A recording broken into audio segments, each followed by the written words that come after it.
أشهد أن لا إله إلا الله.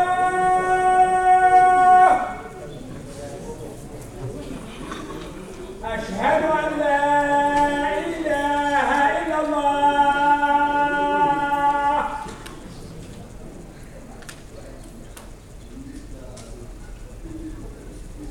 أشهد أن محمدا رسول الله.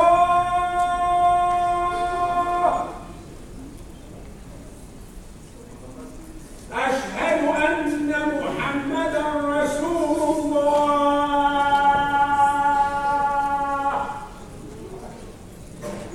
حي على الصلاة. حي على الصلاة.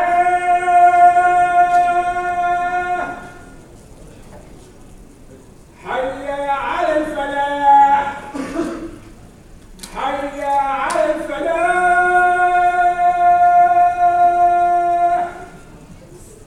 الله أكبر. الله أكبر. لا إله إلا الله.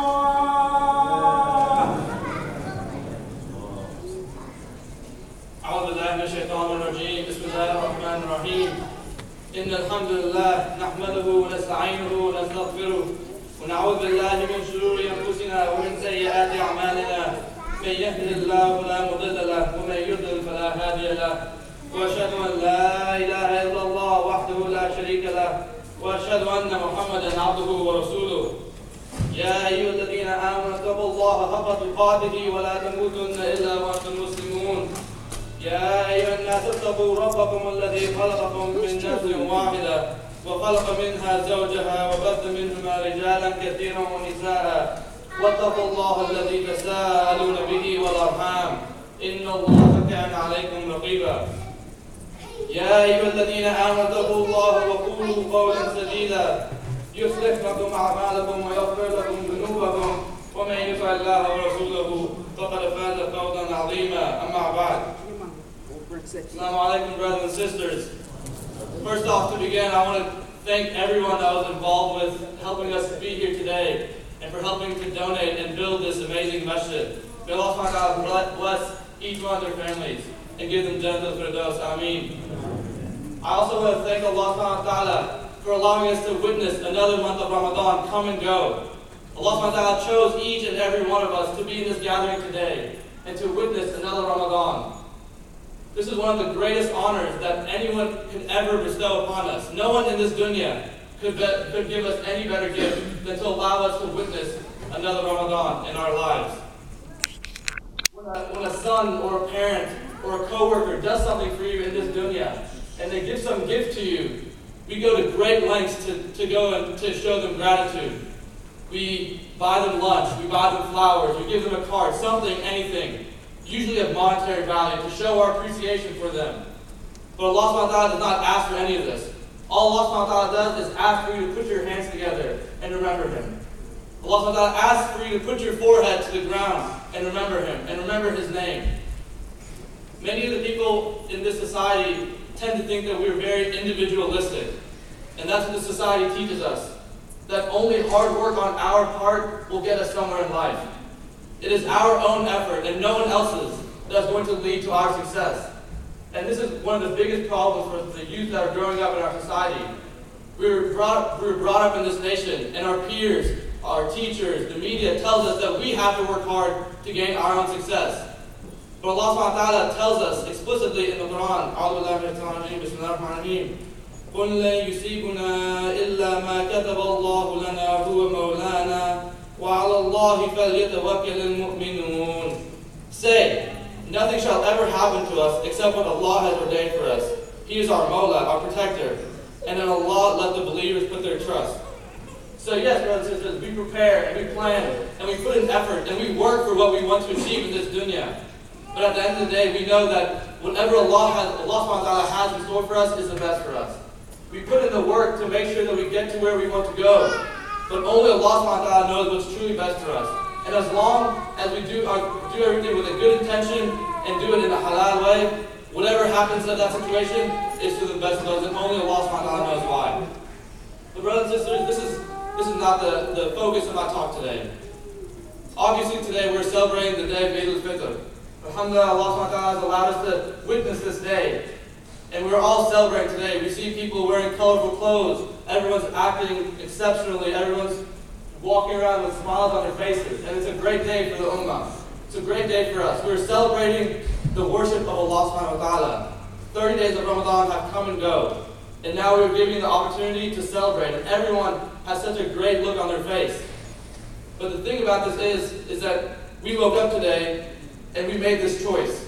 We made a choice to put on our best clothes, to act the best way possible today, to meet people that we might not have seen in a long time, and act exceptionally with them. But what does this imply? This implies that we chose to act like this, but we might not always act like this. In our daily lives, we don't wake up every day and look the same that we do on Eid al-Fitr. We don't act as generously as we do on Eid al-Fitr. We don't treat our brothers and sisters the same way on regular days compared to today. So brothers and sisters, why is that? And so that's going to be the topic of my talk today. And I want to talk to you guys about habits and how we develop habits in an Islamic context and how we can use our habits to become better Muslims and hopefully into the future. So to begin, I want to share a quote that I'm sure many of you guys have probably heard from the great philosopher Aristotle. He says, "We are what we repeatedly do. Excellence, then, is not an act, but a habit." I'll repeat that. We are what we repeatedly do. Excellence, then, is not an act, but a habit. So reflecting on this quote for a few minutes can give us some pretty profound conclusions. When we listen to this quote, we see that Muslims in today's society are collectively perceived as what society believes that we repeatedly do. And if you just take a moment and think to yourself, what is it that people on the street or your everyday layperson thinks that Muslims do, it's very obvious what comes to mind. What we repeatedly do is what people see on the media. People see all over the front pages of the news that there's reports of terrorist attacks or ISIS, and every single day these reports come out, and everyone sees these. So what do? They think that repeatedly what Muslims do is they engage in violence. And so this is what creates in the minds of the people that the habit of Muslims must be engaging in violence. Because that's what they see us doing all the time. That's the only exposure that they have to us. And they group all these Muslims under one umbrella, and we all see the discriminatory effects of that. However, let's take a step back and try to understand why this happens. So when I'm talking about Muslims, specifically grouping Muslims under the title of the Muslim race, is what often happens. And so race, as it's defined, is the fact or condition of belonging to a racial division or group, the qualities or characteristics associated with this. However, throughout time and through many experiments, many sociologists have proven that race, in fact, is not a real thing. In and of itself, there is no such thing as race. They have proven that within these so-called races, there's more diversity within the groups of races than there is between races. So whether that be socioeconomic status, weight, education, health, age, all these things are more diverse within these so-called races than they are outside or between these races. So society creates this race for us Muslims, and they associate our dark skin, they associate Islam, they associate the word Muslim, and they associate violence, all under one race. And so then that's why they get this image of us. I mean, just yesterday, a man by the name of Muhammad Yusuf Abdulaziz shot and killed 4 Marines in Chattanooga, Texas. And obviously Islam condemns any sort of extremist action like this. And there's no basis for this kind of extremist violence anywhere in the Quran or anywhere in the Hadith. Yet extremists go out every day and do these things under the false claim of Islam. And they get their name plastered over the news. So yes, it is a problem. And this contributes to what we see in society as the Muslim race being associated with violence. Now, these same sociologists that say that race isn't real will go back and say race is real because we make it real. Race is real because we make it real, because we allow ourselves to fall into this idea of everyday racism and allow ourselves to accept everyday racism in our lives. And we develop a racialized self-image of ourselves based on what other people think of us. Not based on what we actually are or what we actually believe in, but what other people think of us. Now, this is extremely important because the biggest indicator of health outcomes in this country tends to be race. Even though it's not a real thing, it ends up having biological implications on our lives. The health of people in specific races is very much correlated, even though those people are not similar in any way. So this is extremely important for all of us that are interested in cognition, in development, and education, and in health. So basically anyone that wants to use knowledge to try and influence our own lives or the lives of others should be interested in this. And so that might sound familiar to you, because Rasulullah ﷺ once said in a hadith narrated by Anas bin Malik that seeking knowledge is a duty upon every Muslim. Seeking knowledge is a duty upon every single Muslim. So when we consider this, and we take a step back and consider all of what I just said, we see that races are built upon what society deems to be these key characteristics. So what society sees all the time is the violence in the media, and they associate it with Muslims. So what we can do as Muslims in this society, we can sit here all day and condemn the actions of what happens over there and what happens overseas and those terrorist attacks. But what we can do right now, right here, right now, today, is control our own destiny by influencing what those other people think. Influencing what people in our own social niches think. So be that coworker that goes out of his way at the workplace to make a good impression and to be respectful of your boss. Be the student that asks insightful questions and is respectful to his peers. Be the citizen that goes out of his way to conduct his civic duties and is respectful to his citizens, and does all this with a smile on his face, because that's who we are. We are Muslims, and under the religion of Islam, we are taught to do these things. We all know this very easily, but sometimes we get caught up in the media, and we get caught up with what other people think of us. But we can go out today, right now, and make a difference of what other people think of us. So then when other people start thinking, and they say, what is the first thing I think of when I think the name Muhammad, or Hamza, or Abdullah? As of right now, we all know what people think. But we can contribute to changing that. We can be the Muslims that go out there and have that influence on that one person by one person. Eventually, if we all do this, then it makes a huge splash. And going back to the point I made earlier, this is not an individualistic effort. Each one of us plays a part in this role, plays a part in changing the tide for Muslims in this country. We can't just one person or two people go out and make these changes. It takes a collective effort. We're the Ummah of Rasulullah ﷺ, and we are able to fix this. We are able to go out and make a difference, but only if we work together as a Muslim. So when we make this conscious decision and consistently do it over and over and ingrain in ourselves that we want to be the person that makes a difference. We want to be the person that leaves that impression in the mind of my coworker or my peer or my colleague that this person is a Muslim and he does good things. Or just have a good positive impression of this person in Islam. Slowly but surely, we start to hear Aristotle in our ears again. He says, we are what we repeatedly do. So then being a righteous Muslim, and it's not a choice, it's a habit.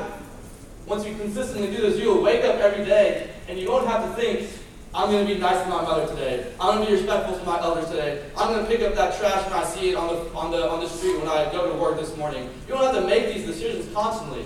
You don't have to do that. You'll habitually do that, and doing so will allow you to be a righteous Muslim. But first, we need to put in the work to get there, brothers and sisters. Standing in this masjid is a testament to the fact that we are making, alhamdulillah, great strides in that aim. We're doing great things. We've established this masjid, alhamdulillah, this beautiful masjid, and we're attracting youth to the masajid, reconnecting them with the Quran, reconnecting them with our salah, and showing them what it means to be a Muslim so that they can go out into the community and make those changes. So alhamdulillah, we're making those steps. And when we make those steps, Allah subhanahu wa ta'ala will take care of the rest. Wallahi. We just have to put in the work, and Allah subhanahu wa ta'ala will take care of the rest. Inshallah, I make dua to Allah subhanahu wa ta'ala that He helps us in this endeavor. الحمد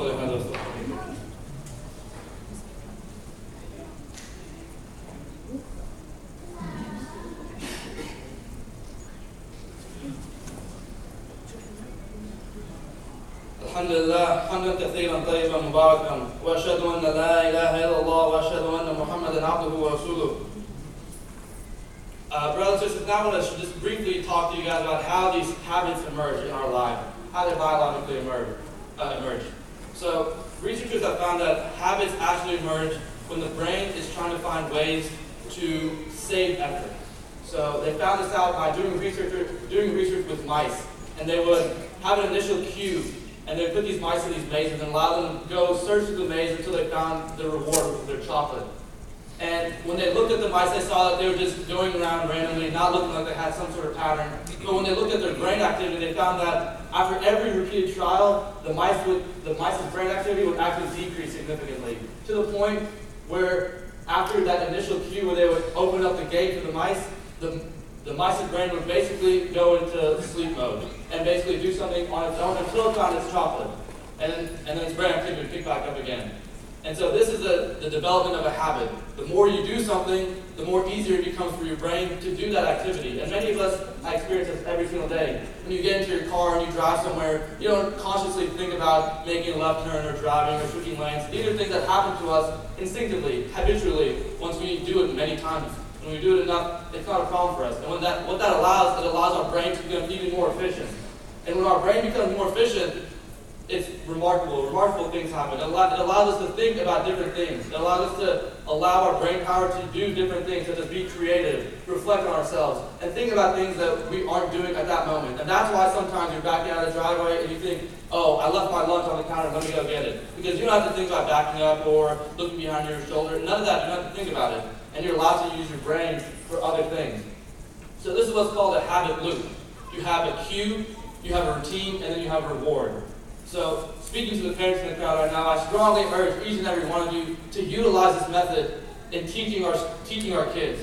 And teaching our kids how to habitually, when you hear the adhan in the house, play it very loudly, so that as soon as you do that, you go up, you make wudu, and you instinctively go to the masjid. Because it should be a habit. It shouldn't be oh, should I go to the masjid right now? I'm watching this game, I'm on the computer, I'm doing work. It should be an instinct.